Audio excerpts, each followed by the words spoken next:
people brought some, it's funny, you always want to talk to new people that are actively doing the business, right? Or, when I say doing the business, they're setting appointments, they're going on appointments, they're bringing guests. Or else what happens is you engage in non-relevant conversations, theorizing about the business. I was thinking about talking to somebody and I figured out I don't know what to say.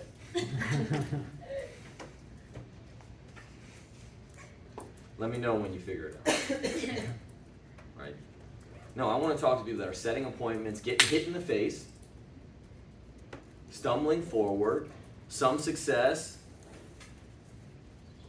a lot of unsuccess, but trying to get better, right? So, talking to some people, and one thing,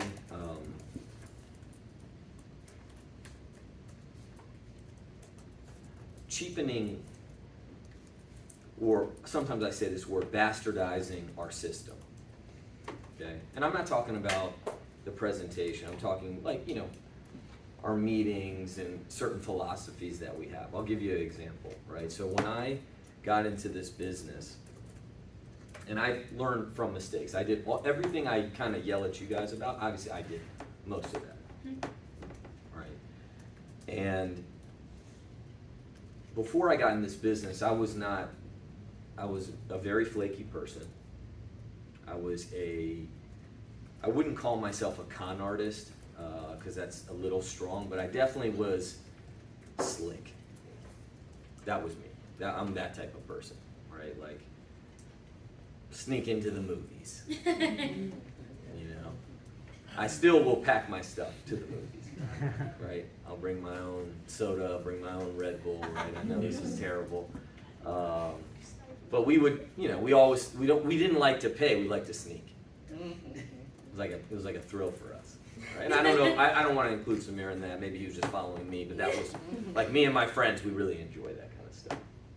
And so we go to a big event, and I wanted to have the most people there, and I always had people. But, $20 for a ticket, you know what I'm talking about? Right, do you remember this, what story I'm going to say, Dante? It's coming back. Yeah. But we had an event, and I snuck all my team in. Oh my God. Like, I opened the side door, and, 30 people came in. Oh my God. Snuck them all in. And, my trainer, our RVP, he found out about it. Obviously, I was very embarrassed, and, I was like, what? And I, made something up. Well, they started, I don't know, whatever. I tried to justify it in my mind. And he pulled me aside and said, look, I get it. Don't do it again. He goes, but also think about what you did to your team. What type of people you're bringing on board. What example are you being for them? Right? And this time I'm, 23 years old, right? So I'm not, I was young and irresponsible when I was young and irresponsible, right? I'm not, and I say that not, very ashamed to say what I said, but, I learned this, right? I got lectured, and he said something, and I was pissed that he was coming down on me. I was like, man, dude, you don't even have anybody here. I had the whole team. This is all the stuff I'm saying at 23 years old. My trainer was nothing but nice to me. He was nothing but good to me. But in my mind, because I got caught, this is me. That was me. But when he said that, it's true. It's like, what example am I bringing for people? What, did I hurt them? Did I help them? Did they get good enough? Are they understanding what to do to build this business? Or are they developing what I call a shortcut mentality? Right? Now, look, I'm not saying that you want to shoot people in the face and make it hard for them immediately. Don't do that. But realize that when you make it easier for people to do the business, it really doesn't build strong people. Now, I'm not saying you have to be mean. I'm not saying you have to be nasty. I'm not saying you have to be rude. But there's a standard. Like, for example, this meeting. We show up. in person. We show up in person.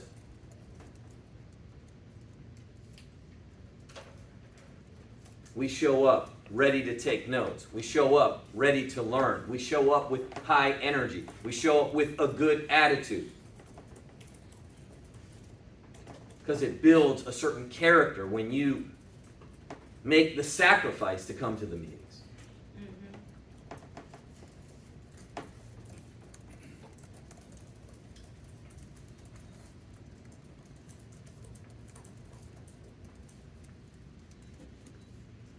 Certain things that people do, right? Just to, I know it's counterintuitive. Sometimes I'm being nice and I'm making deposits. Yeah, but you're building weak people. I just want you to know that.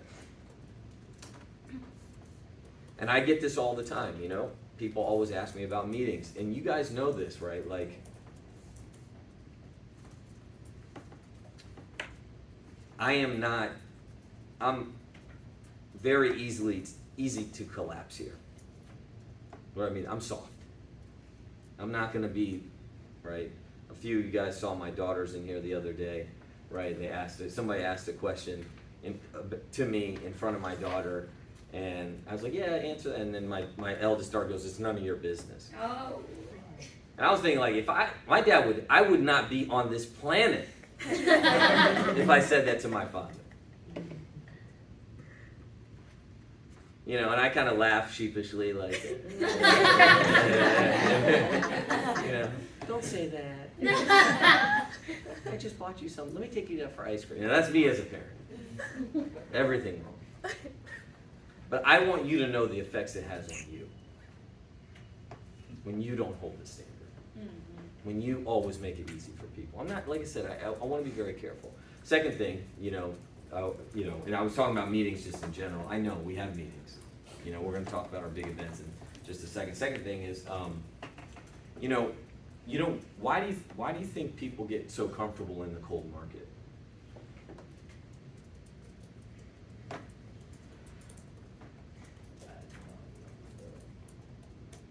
Why do we think? Why do people? And listen, I know I've never had it. I've cold called people. I've knocked on doors. I've done everything cold. I have.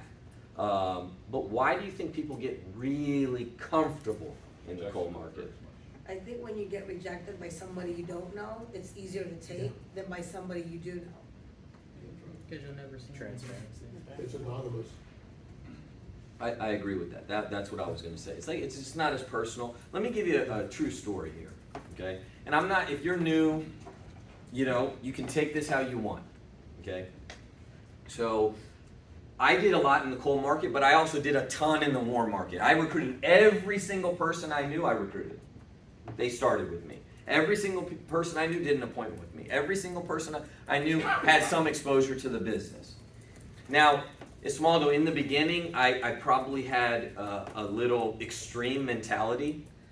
It wasn't like you just had to do an appointment. It's like, yo, you had to join here or I'm going to kill you. Right? So think about this. And I just want you to understand how funny and ironic this is.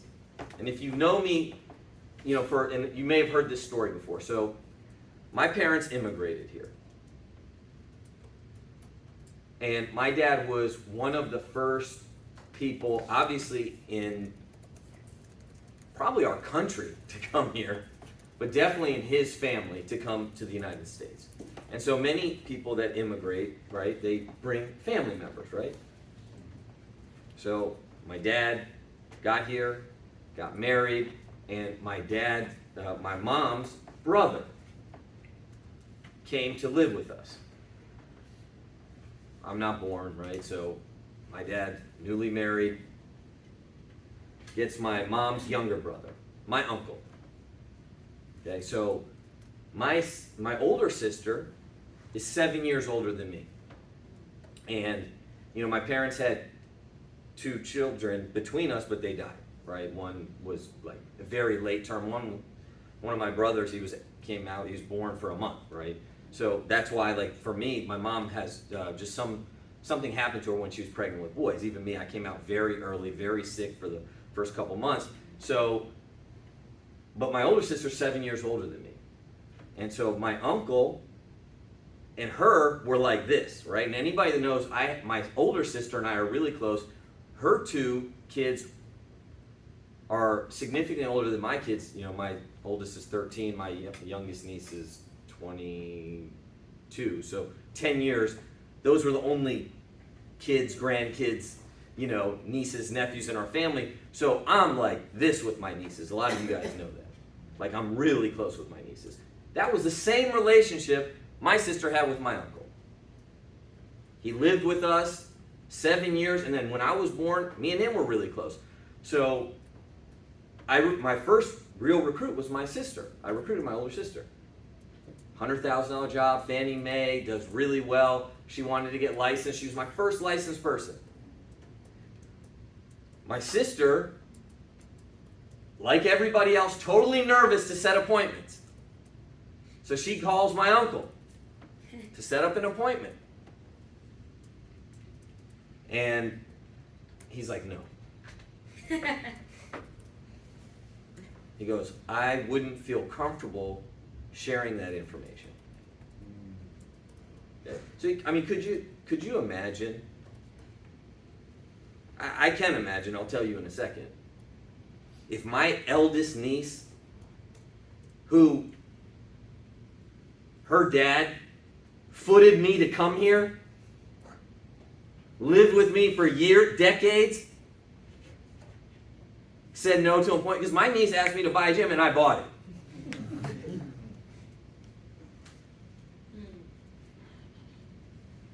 But he said no. My sister was heartbroken. So me, I'm like, right? Right? These guys know. Like when I got married, I said, I don't want your brother at my wedding. Now I'm not, Jen, don't take any of this. Okay? But you guys know this is a big thing, right? I mean, Samir knows this. But it's funny. He works at, where did he work? Freddie Mac? Is there a Freddie Mac? Yes. There's Fannie Mae and Freddie Mac, right? Is there Freddie Mac? Okay. So he works at Freddie Mac. And he goes out and starts his own business. He starts his own consulting firm. And he calls my sister and says, hey, can you refer me to some of your coworkers? We're looking for some people. And he asked her to, and my sister said, well, I don't feel comfortable. But isn't it? That's why people don't want to work in their warm market. Because unfortunately, and I know this sucks, and I hate to be black and white, but you kind of see who's in your corner. Right. You expose them. Because you know, we'd rather keep it on the surface. You're my buddy, you're my friend. No, you're not. Because if I actually need something, you're not going to be there. Right. And how do you navigate that? Because I was there for you, now I need something, you're not there, you're not supportive, you're not being truthful, whatever it is that, and that's what sucks about it. But you gotta work in your warm market. And then some people, right, they say things about you. They never, you know, so like, you know, I was talking to somebody over the weekend and I was like, you know, what has your friend done that said these things, that has this incredible, like, has he built a business? Has he sold anything? Does he make money? Has he had any academics? Like, what has he done to criticize? Because everybody can criticize. And we live in what I call a rotten tomato society, right? I don't want to see the movie. I just want to see how well it did. Read all the reviews and make up my own mind, right? And has anyone ever got dragged to a movie and it was terrible? It was reviewed terribly, but it was actually really good. You enjoyed it, and I've seen some stuff. I mean, 98%. And I mean, if I see something on 98%, right, I'm going like that day. Yeah. Like, ooh, this thing got 98%. And it was the worst. I wanted to leave within 30-40% of the movie. And that's what people want to do. So anyways, I thought, you know, those were just two things on my mind because someone talked to me about the meeting and showing up on Zoom. And, you know, why do we need to show up? Why is this so important? And why do we have to come? And why do we got to come in the morning? You know, all those things when the weather's nice or it's not nice or whatever. And then, you know, I get it. it's very annoying to get criticized in your warm market. Don't think we never did that. Everybody had extreme examples of our friends being idiots, of our relatives being idiots, and that's okay. That's okay. You still talk to people because, right, Samir is in my warm market. And while I will not take credit for his success, I will take credit that I introduced him to the opportunity. And just because if there's 20 people that were idiots, but one will join you. So, anyways. So, we have some things. I'm going to go through them really quick. I was just making a list.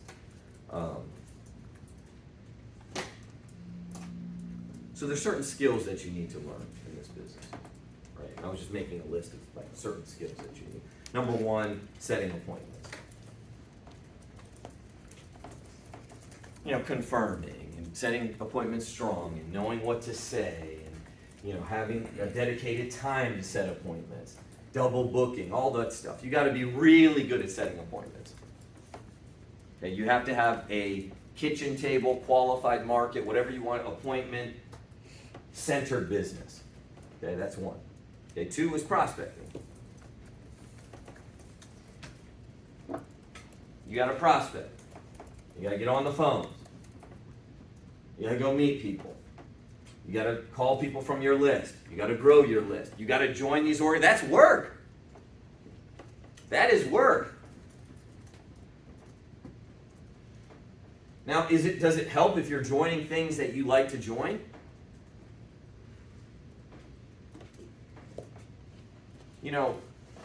We know people, and I mean this, and I'm not saying for you to do this, okay? Jen, you're on the border here. But we know people, they prospect in AA. Okay, I'm serious, right? Huge. Like, when I say this, huge. Not in Primerica, in other businesses. Yeah. Meaning the people I know are not Primerica people doing trust. Yeah. But they prospect in AA. Like they go and they see other people that are business people, sales people, good people they want to give an opportunity to, and they recruit people, they hire people, they prospect there. So when you're going to these events and you're doing certain things, that is work. There's an element where it's work. So you got to prospect. You got to prospect every day. You got to be freaking sharp. Every day, 5, 6, 7 days a week, consistently, you have to prospect, right? You got to learn how to close a life sale,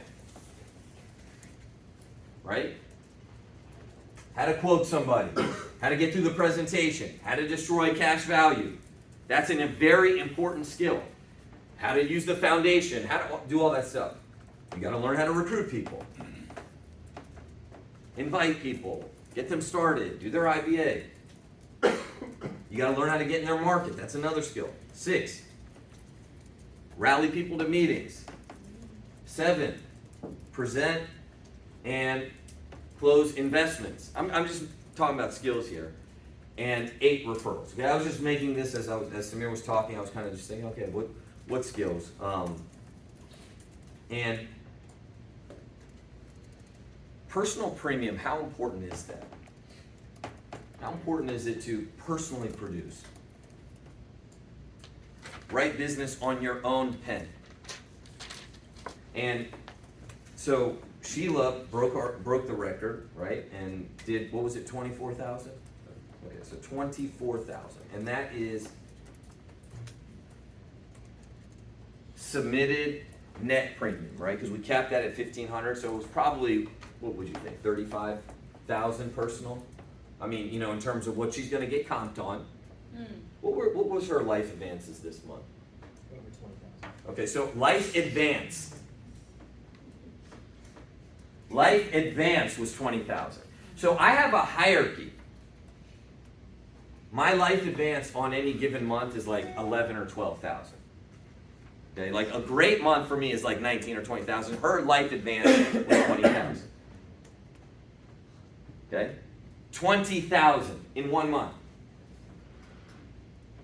So advances, right? Someone gives you a check, you get 75% advance, right? Some of her were probably max, so she didn't even really get a full advance, right? She just got the max advance, but not 75% advance. So that's, right, anyways. So one of the other skills though, those were like 8 I found. Another one that like a lot of you guys are resisting a little bit, some of you guys are doing a great job, is tracking. You need to track. You need to track your numbers. So you live in reality.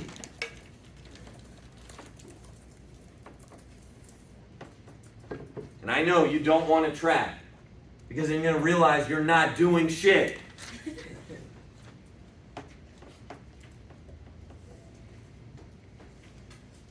You know, like one of the funniest things about having kids is like these, you know, now my oldest two have phones, right? And so, you know, you're like, what are you watching? What are you doing? And this and that. But, you know, my kids are very brazen. Like, Dad, let me check your screen time. Check that one time. Check your screen time.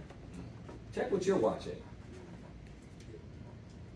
Check your favorite websites. Check how much time you've logged. And you think that you should make 20,000 in advances. You don't want to track. I don't want to know. I'm like, yeah, how do I disable that phone? I don't want that here. Stupid Facebook shouldn't be tracking me. But do it for yourself. You'll see. Because my daughter called me out on it. And I was like, shit. 6 hours of screen time in one day? How does that happen? Yeah, I know. Because I'm just, yeah, man. I'm very important. Someone's going to text me and call me. No, you need to be calling people. You need to be setting up appointments. You don't need to be scrolling your life away.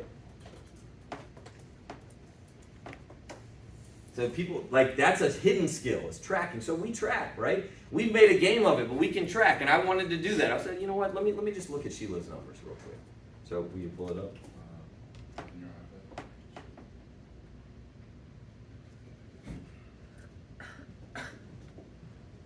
So I have it on my...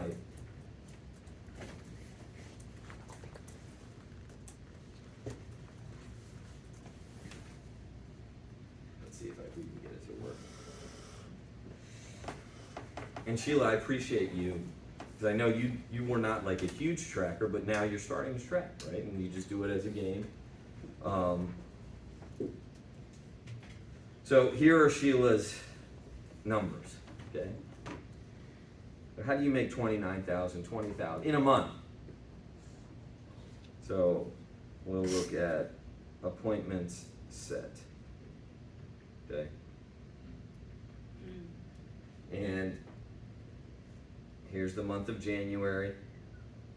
1, 2, 6, 3, 4, 4, 4, 6, 2, 4, 2, 2, 3, 2, 3, 2, 2, 5, 1, 1, 5, 5, 1, 3.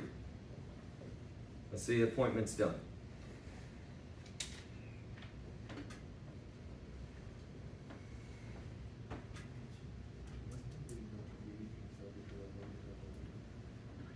Best in a day, 6.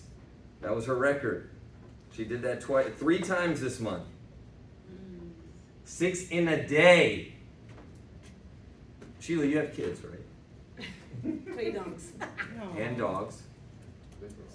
And you run a household, right?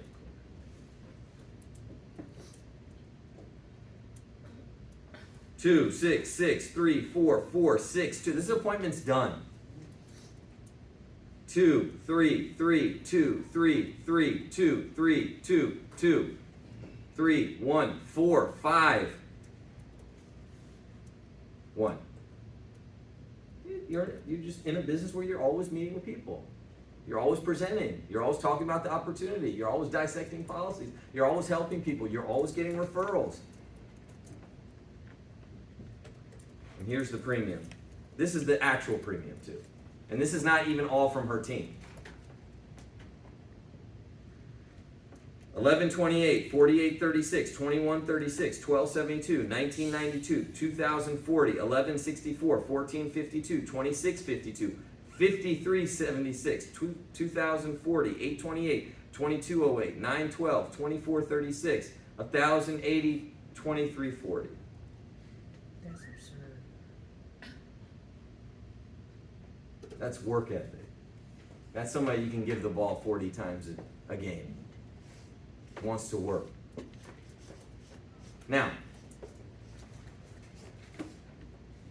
I understand many of us are not going to get there right away. But it's never going to happen if you don't track your numbers. Some of you could feel, right, inspired. Some of you could feel competitive. Some of you could feel depressed. I don't know, and I mean that.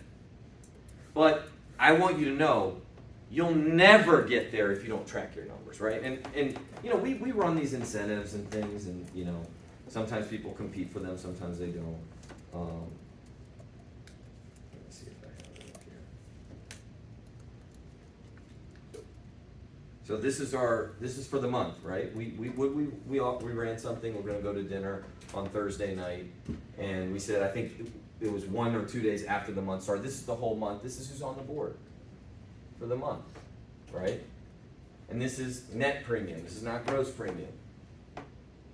Today's the 12th. So tied at 14, Xander and Dylan 452, Josh 575, Samir 613, Bao 674, Esso 674, Araya 1052. Which A's now. is that what we call you or you? Paco. Paco. I just want to make sure. Paco, good job, 1070.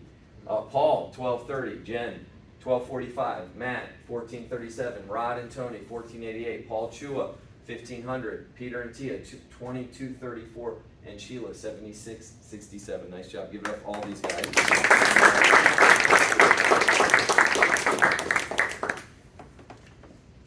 Personal production.